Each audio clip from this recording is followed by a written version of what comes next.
The Super Bowl is over, and so is the 2025 to 2026 NFL season, and my Seattle Seahawks are the champions.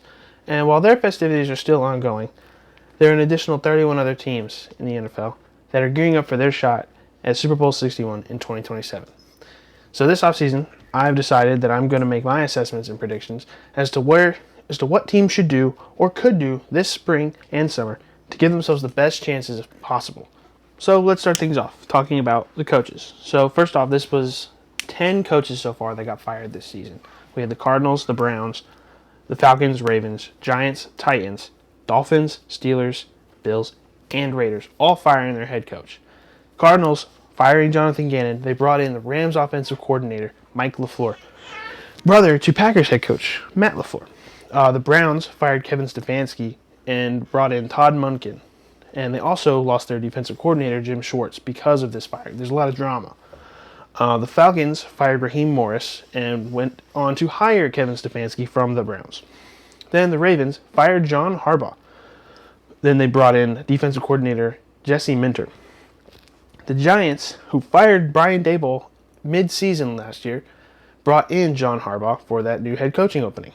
The Titans also fired Brian Callahan this offseason and just recently brought in defensive coordinator Robert Saleh to be their new head coach, as well as Brian Daboll to be their offensive coordinator. The Dolphins fired Mike McDaniel, who went on to become the Chargers' new offensive coordinator, and brought in the Packers' defensive coordinator Jeff Hafley. The Steelers and Mike Tomlin agreed to part ways, and he is said to be taking at least a year off to focus on his new family. So the Steelers brought in former Cowboys head coach Mike McCarthy. The Bills gave the most confusing firing of all time when they fired head coach Sean McDermott and promoted their in-house offensive coordinator Joe Brady head coach. Last but not least, the Raiders fired head coach after ending up with the worst record in the league and brought in Seahawks offensive coordinator and Super Bowl champion Clint Kubiak to be the next Raiders head coach.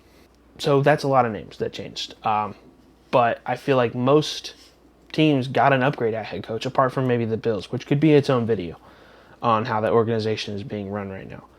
But apart from the combine at the end of the month, the first thing on the agenda is the free agency landscape. March 11th, 4 p.m. Eastern is when that opens up. Lots of big names and important pieces are going to be on the move, so I'm going to go by position, the top free agents that are going to be available, and where I think they could go.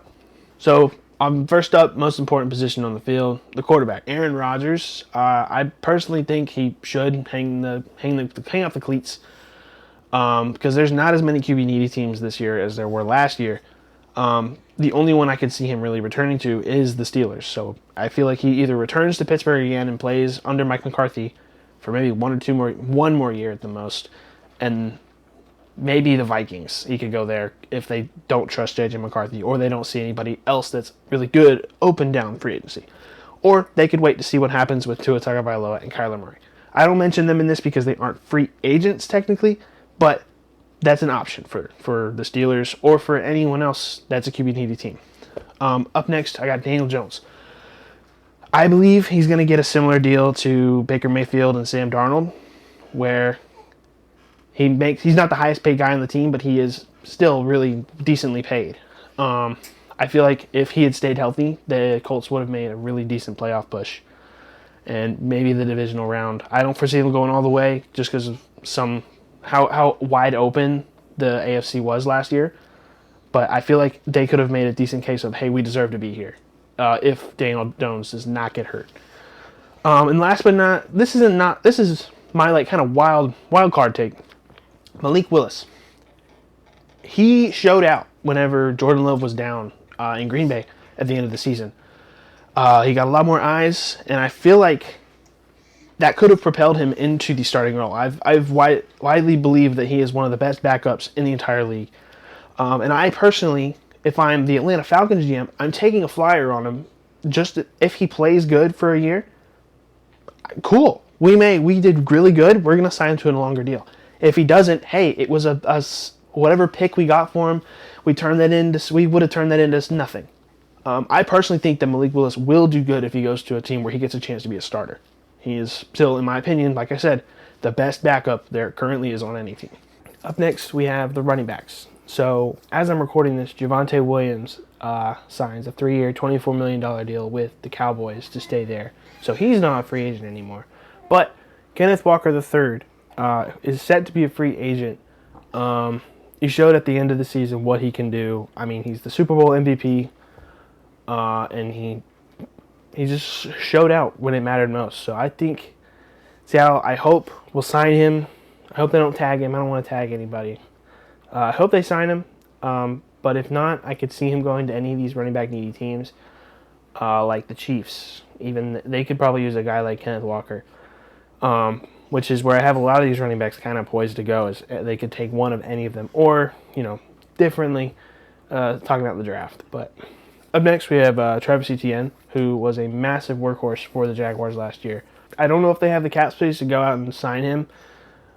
If they do, they should. He's really worth holding on to. But I could totally see him leaving to a team like the Chiefs for a bigger check, or even the Saints, who could use a guy like a solid running back down that can tear up defenses. Up next, we have Rico Dowdle, who on his 1-year stint with the Panthers had a 2-game stretch where he had 200 yards in each game. He'd be worth a spot on almost any team that's, again, running back needy like these Chiefs or Saints, who could just use anything. But I don't think he stays in Carolina. I think he goes elsewhere, and I think Carolina is fine keeping Chuba Hubbard right where he's at. They signed him to a deal the previous season, so I feel like they're happy with Chuba Hubbard, and it's the only reason Rico Dowdle really came up is because he just had an opportunity. Up next is Breece Hall. Now, no one wants to play for the Jets. That's just how it is. It's been this way for a while. So unless the Jets franchise tag him, I see Breece Hall walking to literally anybody that pays. Probably the Chiefs, again, who are very running back needy. They both of their the reason I keep saying the Chiefs is because Isaiah Pacheco and Kareem Hunt are both said to be also said to be free agents. So they're going to need some running back help. Whether they address that in free agency, which I think they could take any of these guys and they would immediately jump up back into that caliber of, hey, we're back in the playoffs again. Just with how talented Mahomes and the rest of that Chiefs team is. But I could see the Jets also just completely franchise tagging him and keeping him around for a long time. Next up is my kind of sleeper pick. Tyler Algier is set to be a free agent.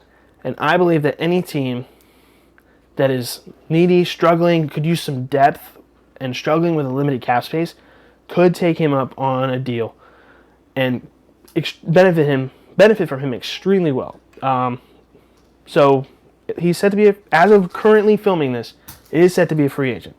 That could change whether the Falcons sign him or franchise tag him, but they have other needs they need to address.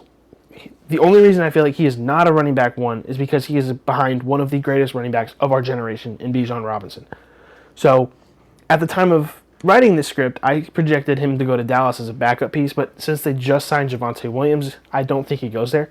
However, I could see Denver taking a flyer on him because if how their depth kind of fizzled out by the end of the year, or the Titans, who could use depth really anywhere. I feel like Tennessee will make a lot of big swings this offseason because they have the most amount of cap to play with, so they are going to probably, in my opinion, have a similar year to Drake May. But that's a totally different conversation. Up next, we have the wide receivers. There's a lot of good wide receivers that will be hitting free agency. Up first, George Pickens, elephant in the room. They got to pay the man, or they're going to franchise tag him. It's one of two things with him, where if they franchise tag him, he's not going to like that, obviously. I don't think anyone likes being franchise tagged unless they're like the ultimate team player. I think he should stay in Dallas. I feel like they're going to tag him, though. He's going to stay in Dallas because of a franchise tag, which will be good for him. He'll be able to prove again why he deserves that much more money. Because at the end of the day, it's going to come down to Dallas's pay. It's going to be a similar situation to the Bengals, where your top 3 players are taking up 60% of your entire cap space. And that's not good if you want to be a winning team. So that's just what I think there. So now we got Mike Evans. He's set to be a free agent. He is returning for his 12th year. Now, he did lose his streak of 1,000-yard seasons, which is unfortunate. Won't see that again. Definitely, this guy's definitely a Hall of Famer. But I got a gut feeling I don't think he's going to retire soon. I feel like he'll have this one last year, and then he might. but he's going to take probably a very team-friendly deal with the Bucks and stay there. He has to. It's just he's been a Buck for 11 years. He's going to probably stay a Buck. Or he takes up a 1-year stint on some team to try and maybe get another ring. Maybe go to the Bills. That'd be great for them. Go anywhere that needs a receiver, really. I feel like he'd probably be good in Baltimore, too. But that's, I could see him also... I feel like the most likely scenario is him staying with the Buccaneers on a team-friendly deal to try and keep training up Emeka Egbuka, who is kind of poised to be Mike Evans' replacement. Alec Pierce is the next one up on this list. Alec Pierce and Daniel Jones combination was incredibly deadly. The deep ball plus his great contested catch ability was a great combo. I could see him staying with the Colts because it worked, but I feel like he could also go to a team that's really receiver needy, like the 49ers, the Raiders, or the Texans. Texans is my personal favorite on where I would like him to go, just because I don't want him to be against... I don't want to see a lot to play against a guy like this for the next however many years in San Francisco. But I feel like San Francisco could really benefit from a guy like Alec Pierce. Up next is Jauan Jennings. I think he stays with the Niners just because it's continuity. He understands the offense. But I feel like he will get a pretty big contract included in there. I don't think it'll be anything that's going to break the internet type of contract unless the Niners or front office just completely loses all common sense. But if he ends up taking a contract in a place that really needs a receiver, I could see him totally taking advantage of that. So as I was typing this, again, Tyreek Hill was released by the Dolphins. So he got injured last season. Pretty gruesome injury. Didn't really play a whole lot. But we all know what Tyreek Hill can do. He is a speed demon. He gets down the field, he gets open, and that's his thing. However, he's getting up. I say getting up there in age only because NFL age is like 30. Once you get on the wrong side of 30, then you kind of start, getting lower contracts, not getting as much play time because you are injury prone at that point. And he already has proven that he has gotten a lot of injuries in the past. But his speed and route running abilities are definitely some of the best, and he's one of the fastest people in the NFL currently. So clearly Miami doesn't want him, but any team will be weary of his injuries, but it won't make any accommodations for him. He will have to make accommodations for the team. So if he goes to the Chiefs, he will not be the wide receiver 1. He might be the 2, he might be the 3 at that point because of what they have already in Rice and Worthy. I feel like personally he's going to the Chiefs just because he has that connection with the OC they brought back. That's where he won a Super Bowl ring with. So why would he not be good playing with him again? But I could see him going to a team that needs a speedy veteran like the Titans, again, Commanders, or maybe even the Niners, just because they would benefit. As much as I don't want to say it, I know that it would be probably a really good combo between Purdy and Tyreek Hill. So up next is the tight ends. There's a lot of good tight ends hitting free agency this year. Number 1 up on the list is Travis Kelce. He has hinted at retiring a lot. No official statement has been made, but I feel like he might return. But if he does retire, he's kind of going off at a good time in his life when he's married to Taylor. He's going to get married to Taylor Swift soon. He doesn't need to worry about money ever. His podcast is thriving more than he doesn't need the money. He's playing for the love of the game, in which he does love the game. No, there's no shade in that. I can't see him playing for any other team besides the Chiefs. He will sign a team-friendly deal or maybe even another crazy extension, which no one's going to expect for him. But he will never leave the Chiefs. That is his home. That is where he's from. That is him. But up next we got Dallas Goedert. Last year was a crucial piece of the entire offense. He had probably some of the more clutch touchdowns than that needed to happen. Like if he was in the end zone, he was catching the ball. I didn't watch a whole lot of Eagles games, but the ones I did, he was catching a touchdown. I had him in fantasy too, so I was pretty happy about that. I still have a good feeling he could stay in Philadelphia, maybe on a franchise tag. If I'm Howie Roseman though, I would personally sign him. I'd figure out he is somehow, some way able to figure out how to make every contract, every trade, every free agent signing work. So I feel like they can make room for Dallas Goedert on the team somewhere, whether it be a franchise tag or a contract extension. Kyle Pitts was the butt of most fantasy football jokes last year. I'm taking him at the 101. This will finally be his year, and it was a pretty decent year for him. He went out on a high. He went out. He ended his contract on a high note, I should say. He was a frequent target of Kirk Cousins whenever Kirk Cousins did take the control of the offense. But with Kirk Cousins probably not returning back to the Falcons, I could see him leaving. Some of the teams I say being the Jets, Giants, or even the Eagles, if they don't sign Dallas Goedert or extend him or franchise tag him or whatever. If he does re-sign with Atlanta, it will be on a franchise tag in my eyes. I don't see them signing him to a big contract. Or if they do, it's a team-friendly one. He has not lived up to the hype of being the highest drafted tight end ever. And that's just me being real. He hasn't lived up to the hype. David Njoku is set to be a free agent as well. He's made it very clear he is not returning to the Browns. He's made a public statement saying, I have no intentions of returning here. So any team that takes him up, the Browns didn't need him anyway. Harold Fannin Jr. Did really good last year with Shedeur. And any team that is willing to take up a cheap tight end, I feel like Njoku fits that mold very well. And my personal pick is to the Chiefs. Or, depending what happens with Kyle Pitts, I can see him going to Atlanta, or maybe even Denver, who could really use some help at that position. Isaiah Likely, at the end of his time in Baltimore, proved that he could be a tight end one on another team. He's just, again, is similar to Tyler Algier, where he's stuck behind one of a generational talent in Mark Andrews. And with Mark Andrews' extension earlier, about a year or two ago, it kind of made things clear that he will be kind of let go in free agency.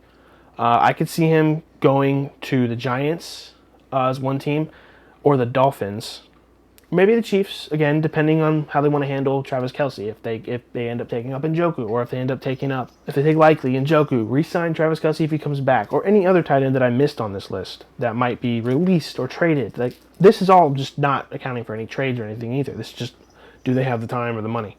So I would address also offensive line, but there's always a ton of linemen on the move, defensive linemen and offensive linemen, that it's hard to kind of pick where they're going, especially when some of the top talents. I've heard Tyler Linderbaum stays with the Ravens. I've heard him going to the Browns. I've heard everything. So I don't know. I'm not even going to try to guess where any of the offensive linemen are going to go. So for defense, I'm just going to pick some of the top ones, not going by position. Trey Hendrickson. Big drama last year with everything going on with his contract, eventually just getting a really big payday just to play 1 year, only to get hurt. The Bengals, they need to let him walk. He's going to go sign some contract with, let's say, the Raiders. However, it'd be kind of funny. I don't think they can tag him again, but it would be funny if they could, just another, kind of like a middle finger. But no. I think he will walk. They should let him walk. He will do great things on another team. It's just the Bengals are just the Bengals. So Joey Bosa tried his best at the end of the year last year, and it felt like everything he did just wasn't enough. That's not a dig at him. That's honestly a dig at the entire Bills organization. I love Josh Allen and the Bills.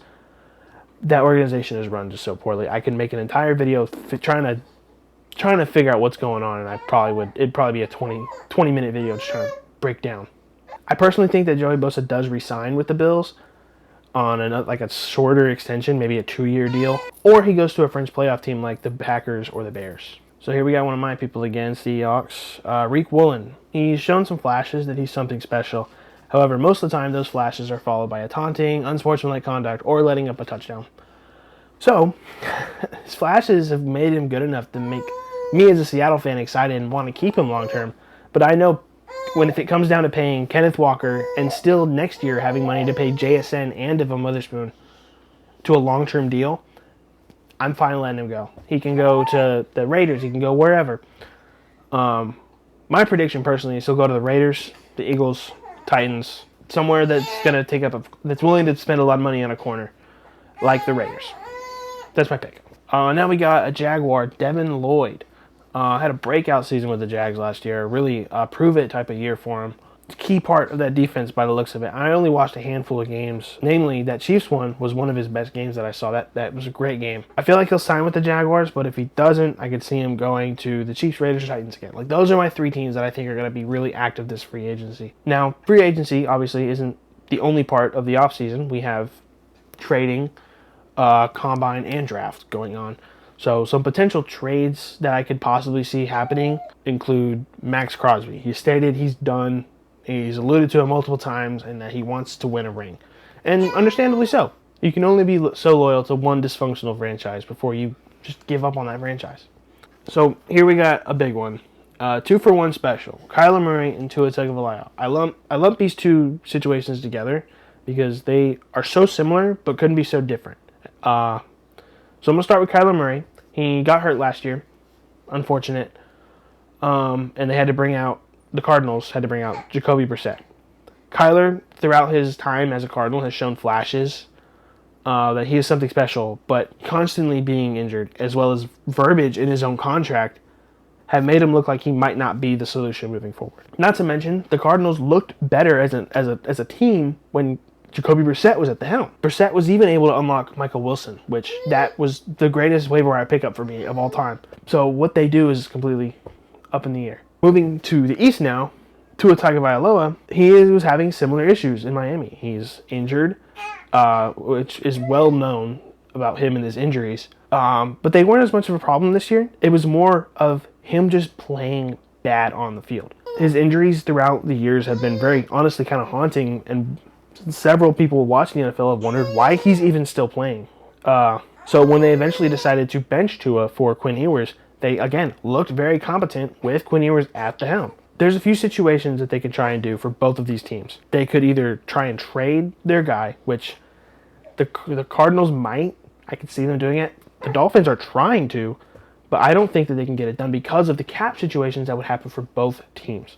So the Cardinals at the moment are going into 2026 with the 12th most cap space with $34 million to play with. 8th place with negative 24. Now this is pre-Tua and Bradley Chubb release. So the Cardinals only will be in the hole to pay $17 million if they trade Kyler Murray away. Whereas if the Dolphins trade Tua, they will take on a $45 million cap hit. I am not claiming to be a specialist in math. 17 is a lower number than 45, though, last time I checked. I could see Kyler getting traded to the Jets. I don't know what for. Or the Steelers, depending on what Aaron Rodgers wants to do again. Or the Vikings, depending on how much Kevin O'Connell and the Vikings ownership believes in J.J. McCarthy. For Tua, I personally believe that they just let him sit on the bench and see what they can do with Quinn Ewers or whoever else they might bring in free agency or even in the draft. So I know I spent a lot of time talking about those two guys, but there are other candidates like A.J. Brown, Alvin Kamara, Anthony Richardson, and not to mention any picks that could come along during the draft where I'll give you 4 seconds for a third or something like crazy. That's never going to happen. But in trying to predict any of those like pick for pick trades would be asinine for me to do because they can be moved around so random. But personally, I am very excited for this offseason, and I'm going to be doing my best to try and stay on top of all of that. If you guys like this, make sure to subscribe for more. Like the video, and leave a comment if you have any opinions or if you don't agree with one of my takes. Thank you for watching. See ya. I'm very impressed with myself that I was able to go through the entire segment without making a Kyler Murray is short joke.